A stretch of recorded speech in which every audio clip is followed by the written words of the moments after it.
sisi.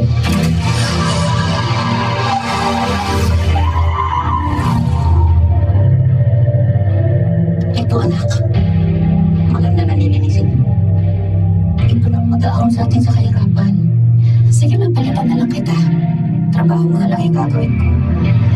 Ano ang ginagawa ng tambalang muna, Jonas?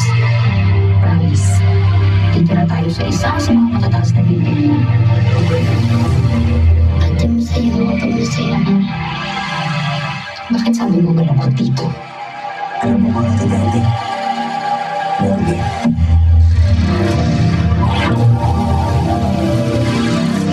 Tala ko dyan. Delikado dyan din. Tumpong bahay na to. Parang niisip siya. Parang kilala niya ako. Sisipsipin nila ang ulam. Ate, may tao dito. Asan? Tayo lang ang tao dito.